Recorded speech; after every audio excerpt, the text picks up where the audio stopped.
Hello learners, I welcome you all in my lecture series on classical optics for Physics 1.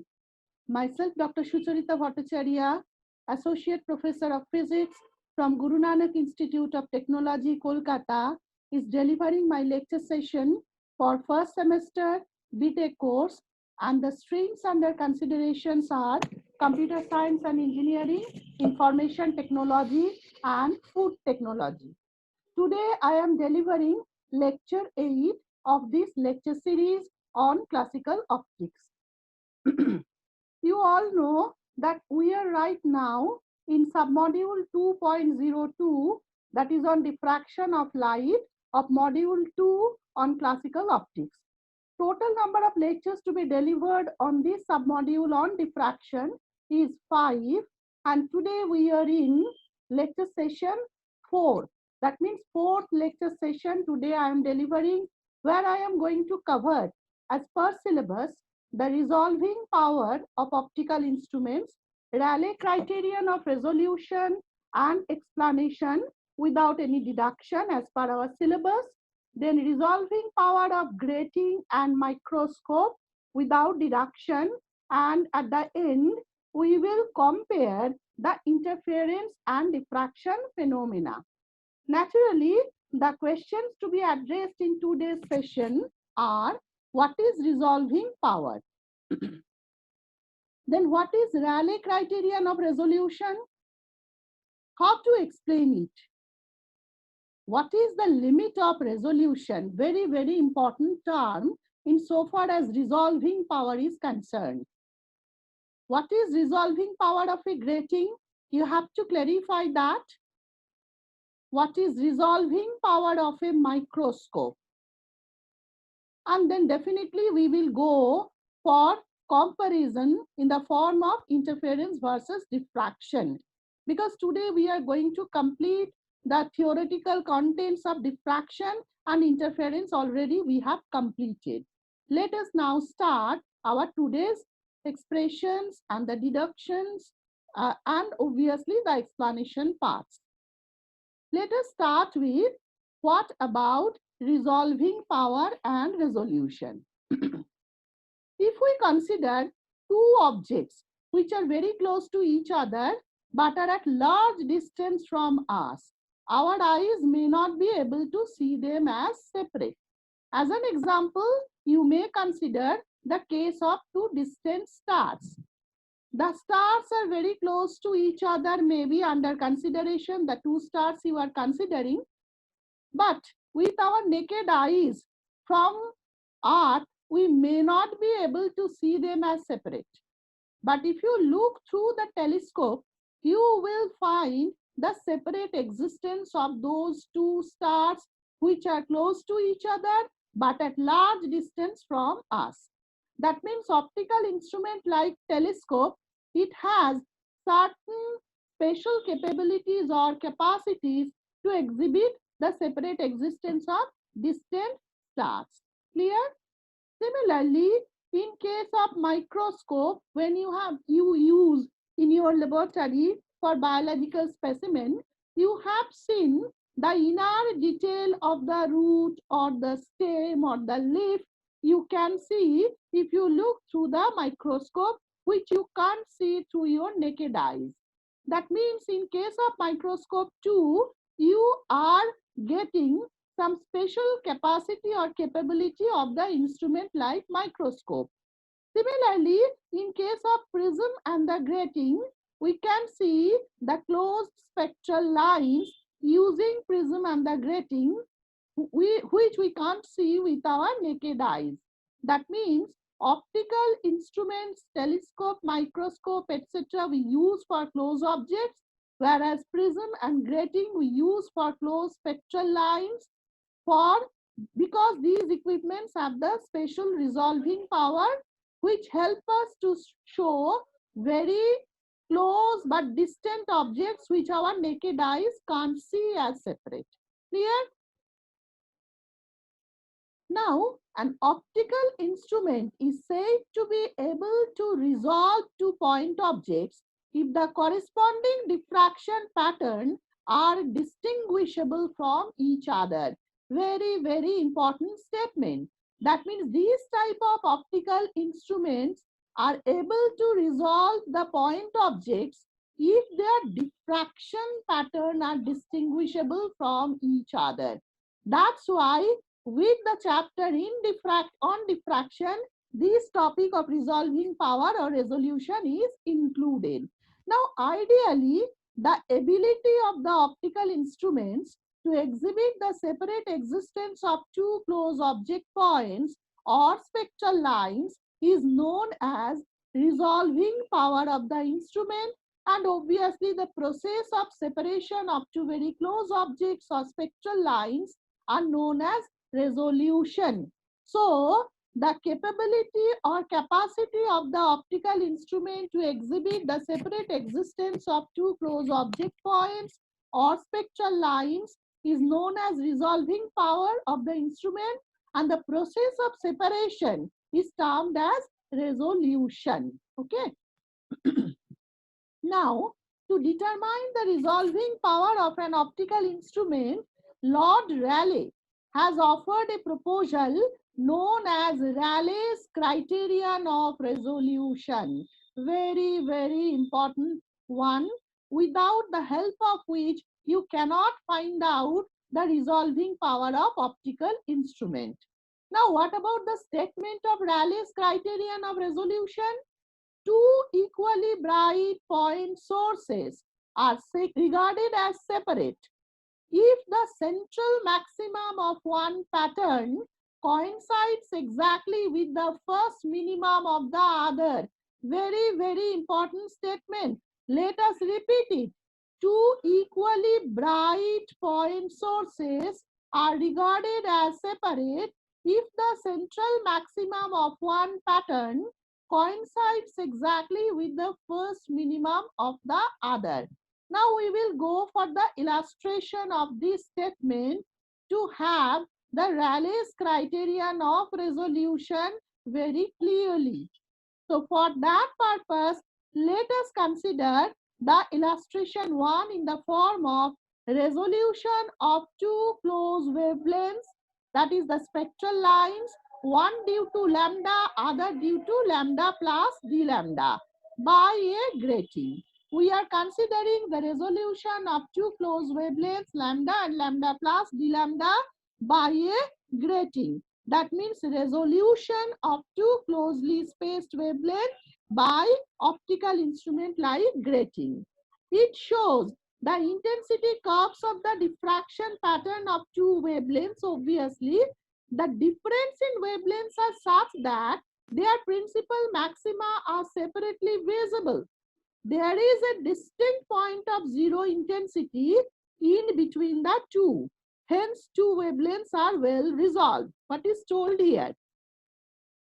This is the diffraction pattern due to two wavelengths, lambda and lambda plus d lambda, very close to each other, which are formed with the help of a grating. Now, this is the principal maximum due to wavelength lambda. This is the principal maximum due to wavelength lambda plus d lambda. In between, you are getting minima and one secondary maxima. That means you can see the separate existence, or rather you can identify the separate existence of closely spaced wavelength individually, one due to lambda, other due to lambda plus d lambda. That is, under this situation, we can say that two wavelengths are well resolved because you are getting clearly the existence of two peaks, one due to lambda, other due to lambda plus d lambda, because in between them you have distinct points of minima as well as subsidiary maxima. So this is the illustration 1. Okay. Let us now move to illustration 2. Take a look. Consider the case when the difference in wavelength is smaller. It is showing as lambda and lambda plus d lambda, but definitely d lambda value is smaller than the previous case, such that the central maximum of one wavelength coincides with the first minimum of the other as shown in the figure. Now look here, central maximum of one wavelength, say due to lambda, Okay, that is a green line. Okay, and this is the spectral line, that is the red one, is due to lambda plus d lambda. Now separation between lambda and lambda plus d lambda reduces, so that the central maximum due to green line, that means due to wavelength lambda, is coinciding with the first minimum of the red line, that is due to lambda plus d lambda. Similarly here, the central maximum of this red line due to lambda plus d lambda is coinciding with first minimum, that is of green line, due to wavelength lambda. The resultant intensity curve is shown by this thick curve. The resultant intensity curve is shown by this thick black curve or the line, which shows a noticeable dip in the middle of the two peaks. Look here, there is a dip in the middle of the two peaks. Now this dip represents that there are two closely wavelengths present in the original light what you have used for diffraction spectrum. So there is a noticeable decrease in intensity between the two central maxima, indicating the presence of two different wavelengths. Thus, the two wavelengths can be distinguished from one another, and according to Rayleigh, they are said to be just resolved. Now, look here very carefully. What is done? The separation between lambda and lambda plus d lambda decreases compared to the previous case. So, one wavelength's principal maxima coincide with other wavelengths first minima and vice versa. What about the resultant diffraction pattern? That is shown by this thick black line, which shows a noticeable decrease in intensity in the form of a dip between the two peaks. That means it represents, definitely there are two different wavelengths are present, because you are getting one dip. Thus, two wavelengths can be distinguished from one another, and according to Rayleigh, they are said to be just resolved. One's maximum, others first minimum when coincides, then this is the situation of just resolved. Clear? This is illustration 2. Let us now move to illustration 3. Take a look. The wavelength separation even reduces more. Wavelength separation even reduces more, so that they come even closer as shown in the figure. Much closer. That means beyond that principal maximum and the first minimum overlapping, you are getting the situation. This is now the position of the principal maximum due to lambda, and this is the position of first minimum due to lambda plus d lambda. So it is coming closer, even closer. Similarly, the case here. So what about the resultant intensity curve? Take a look. That deep becomes shallower and shallower, and ultimately at some extent they are merging. No shallow, no deep is there, and you are getting the two curves. There is sufficient overlapping, and two images cannot be distinguished separately. The resultant curve almost appear as one maximum. This case is known as unresolved. This is the case of unresolved. Thus, the minimum limit of resolution is that when two patterns are just resolved.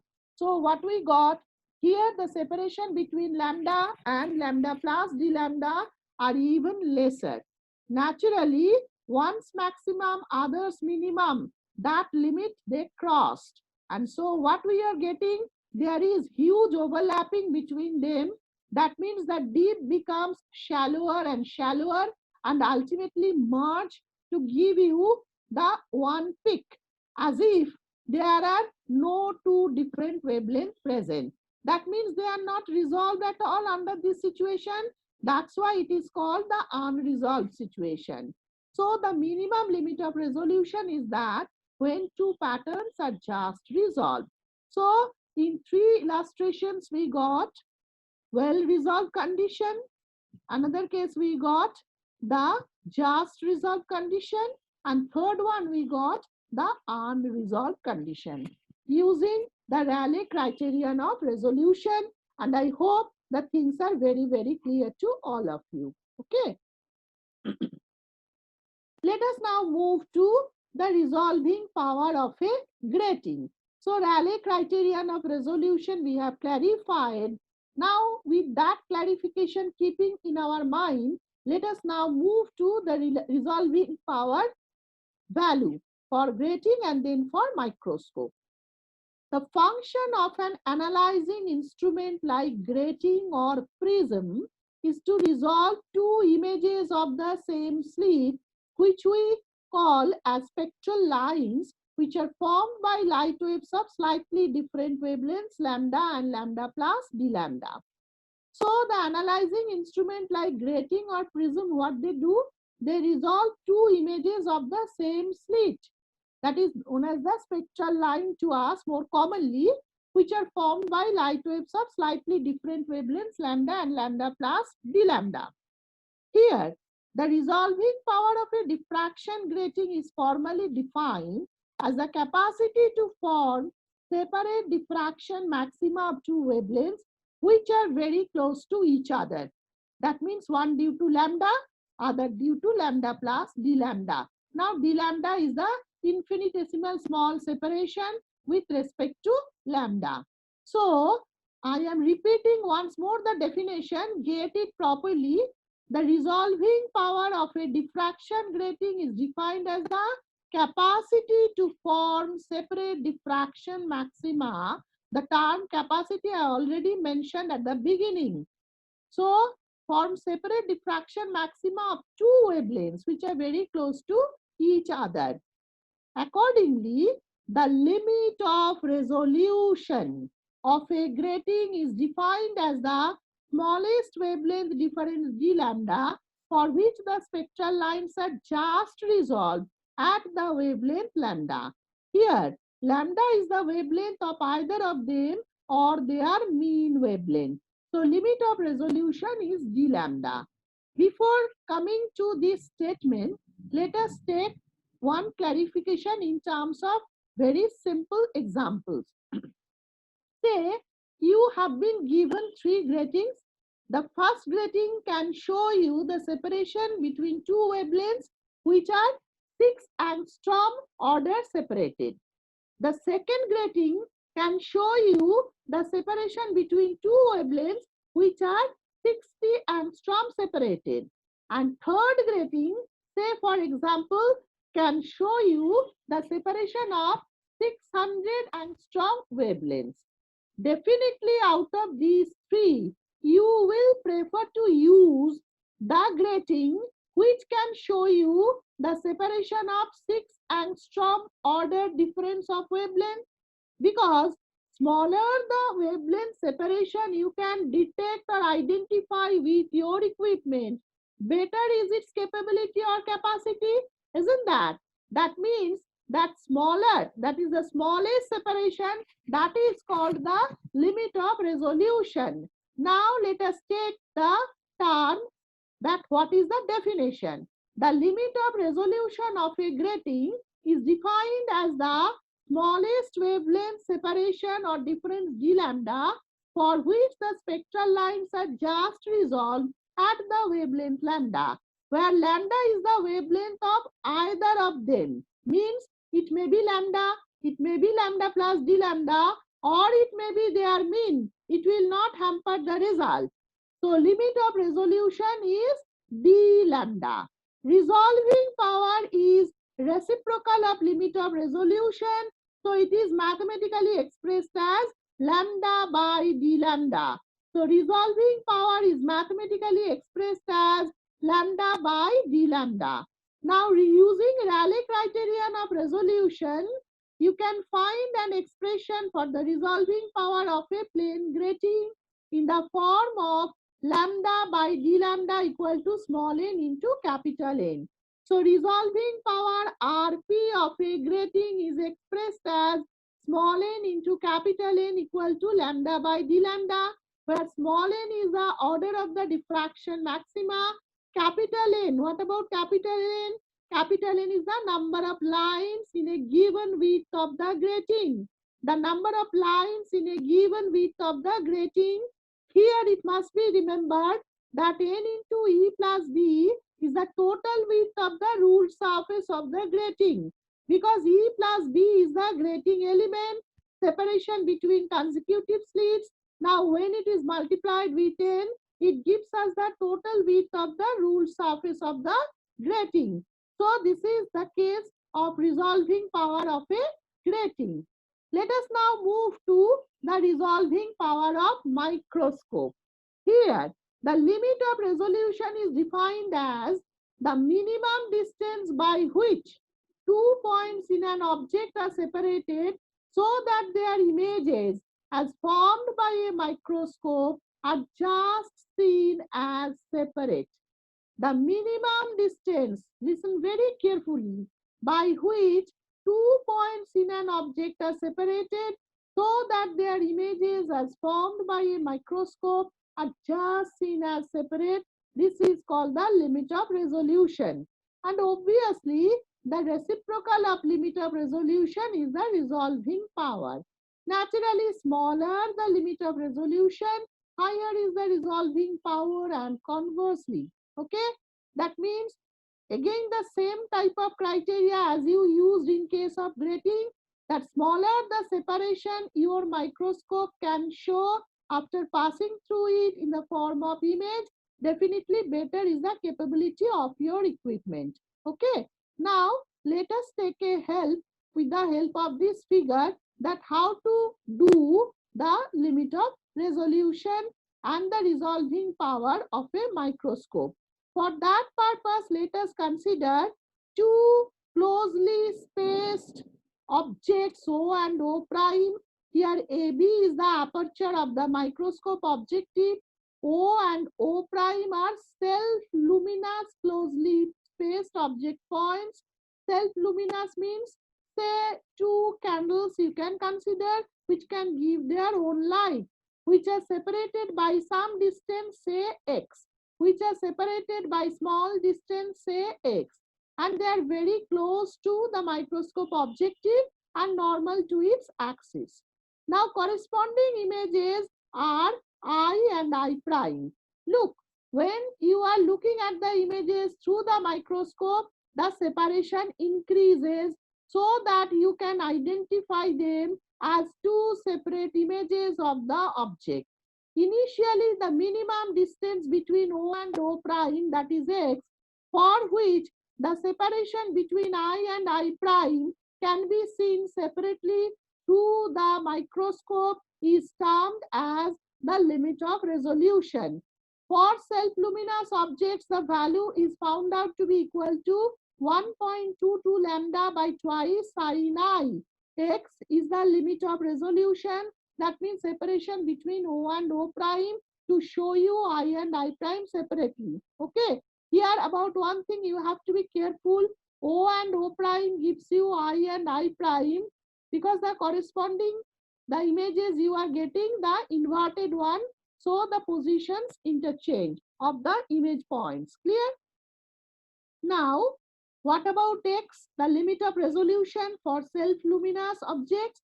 The expression is coming out to be 1.22 lambda by twice sin I. What about lambda? Lambda is the wavelength of the light you are using for the purpose. And what about I? I is the semi-vertical angle of the cone of rays entering into the aperture of the microscope objective. So I is the semi-vertical angle of the cone of rays entering into the aperture of the microscope objective. Now, in case the light sources are non-luminous, not self-luminous, that means you are using external light to illuminate some portion, then they are illuminated from an external source. I already mentioned of light of wavelength lambda. In that case, the limit of resolution is given as 1 lambda by twice sin I. So in place of 1.22 lambda, it is now changes to 1 lambda in case of non-luminous sources if you want to have their limit of resolution. So I think things are okay. Okay. Now, how to increase this resolving power. You got the resolving power of the microscope. How to increase the resolving power of the microscope? Definitely, you have to reduce the limit of resolution, because resolving power is inverse of limit of resolution. That means if this is the limit of resolution, obviously it is better to express in terms of this. That's why I already mentioned. So if it is the limit of resolution, what about the resolving power? Just inverse of it means twice sin I divided by 1.22 lambda. It is twice sin I by 1.22 lambda, that is resolving power. Similarly here it will be 2 sin I by 1 lambda. That is the resolving power. Now let us come here. How to increase the resolving power of the microscope? We have to make x smaller and smaller, then resolving power will be bigger and bigger. Now to reduce the x smaller and smaller, you have to either reduce the numerator or you have to increase the denominator. Just mathematical logic. You need x to be smaller so that resolving power bigger. So for that purpose, your denominator must be bigger or numerator must be smaller. For high resolution microscope, common practice is to use oil immersion type microscope, where the space between the object and the objective is filled with very specific common oil used is cedarwood oil of refractive index, say mu. That means the space between the object and the microscope. This portion you fill up or you inject few drops of oil or the liquid with refractive index mu, which is more than 1. Very common practice is to use the cedarwood oil. That's why I am writing, I have used the cedarwood oil one. So in that case, x will be written as lambda by twice mu sin I. So with sin I, mu factor will be associated, where mu is the refractive index of the oil under consideration. It is more than 1. Naturally, the denominator will be larger than the previous one.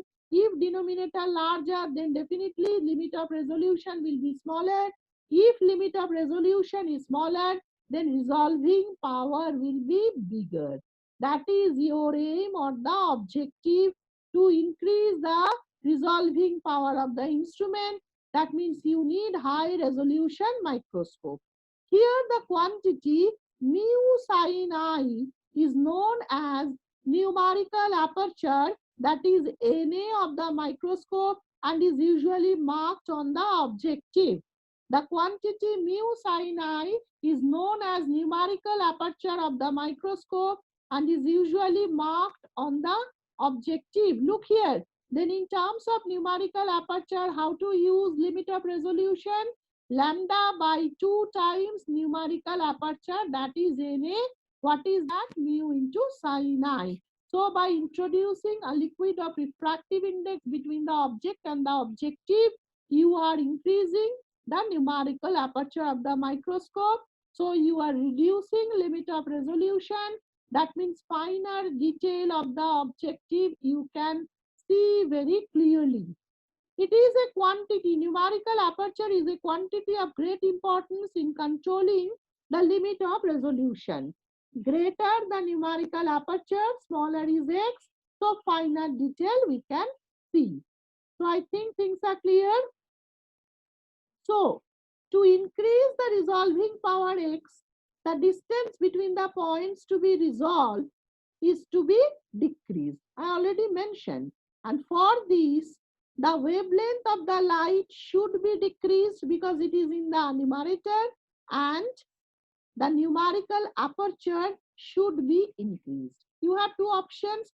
Either you decrease it or you increase it.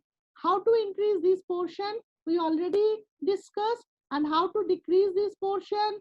You can use ultraviolet light to illuminate the objects. In that case, microscopes are called the ultra microscope.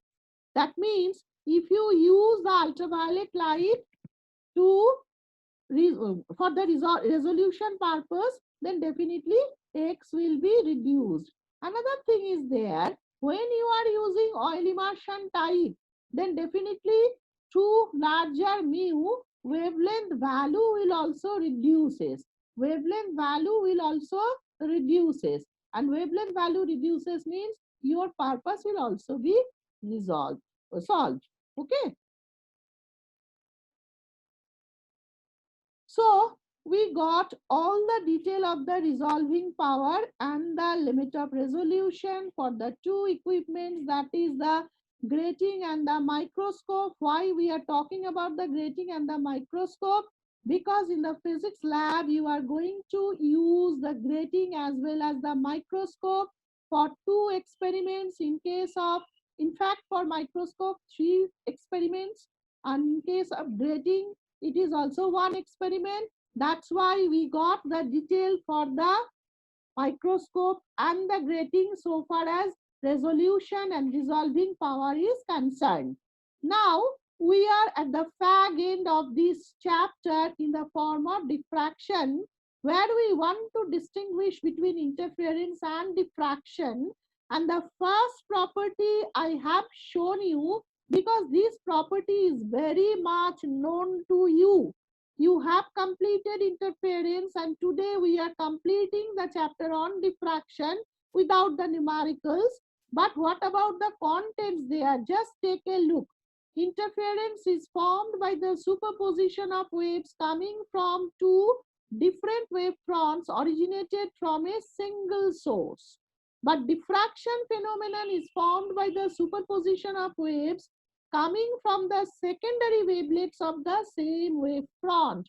For the last few classes, I already gave stress to get this idea that in case of diffraction, we use one wave front, but it's different secondary wavelets coming through the different slits. We calculated the intensity distribution.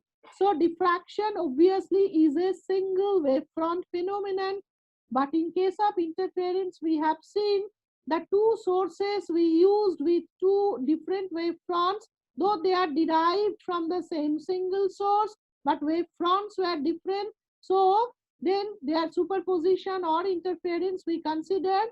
So interference is a two wavefront phenomenon. In interference pattern, bands are of equal width because you calculated fringe width there. So separation between consecutive bright and the dark fringes are same. But in case of the diffraction pattern, the bands may or may not be of equal width. Actually, central diffraction maximum is much wider than the other diffraction maxima, and also you have the secondary maxima here. So bands or fringes may or may not be of equal width. Why may? Because on both sides of principal maxima in the same order, they are of equal width, but in other orders they are not. But in case of interference, always fringe width concept is valid, whether for dark or for bright. In interference pattern, light is totally absent in minima. Very, very important point. And so they are really dark points. In diffraction pattern, some light encroaches into the minima, hence they are not real dark points. So in interference pattern, there is a good contrast between maxima and minima, whereas in diffraction, contrast is poor. Definitely. If you get dark point as real dark, definitely the contrast will be better. But in diffraction pattern, we all know that some light encroaches into the minima, so they are not real dark points. So in interference pattern, we expect good contrast, but in diffraction, the contrast is much poor. In interference pattern, there is another important point to mention. All bright bands are uniformly illuminated because one type of maxima is there. So all bright bands are uniformly illuminated, but in diffraction pattern, the intensity of bright bands are different because here you have primary maxima and then you have secondary maxima. In case of secondary maxima, the intensity reduces from order to order. In case of secondary maxima, intensity reduces from order to order. So in diffraction pattern, the bright bands are not of equal intensity. First difference is that principal maxima are there, and then we have the secondary maxima, and there also the interference varies. Actually, it must be considered that not exactly from order to order, rather than the roots of the equations are valid. The roots of the equations are valid. Even in the same order, you will get the difference in the intensity. So this is also very, very important point to mention. So I think all these points you can consider very clearly, because both the chapters we have now completed. So interference versus diffraction, you can point wise summarize very easily. Okay. So I think in today's topic, whatever be our portions to be delivered, that I have done. The detail of the diffraction already I covered in the last 3 lectures in the form of single slit, double slit, and grating, that is the multiple slits, and the distinction between Fraunhofer and the Fresnel class. And today I have covered the very, very important portion, that is the resolving power of the equipment or the instruments with which you all are familiar, because you always try to use your mobile phone with very good resolving power of the camera. Because of the good picture quality, you need the good resolution and the resolving power. Now what about that resolving power or resolution? Basically it is the separation of the diffraction pattern due to two close wavelengths, lambda and lambda plus d lambda, that is mentioned clearly with relevant diagrams.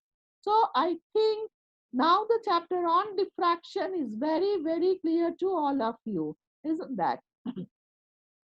Now interference, diffraction, distinction also done. So everything I covered, and in the next lecture what I will do, definitely I will solve the numericals on diffraction, as well as some typical questions I will address in that chapter, in that lecture. So till then, bye, stay safe, stay healthy, and thank you my dear students. Okay.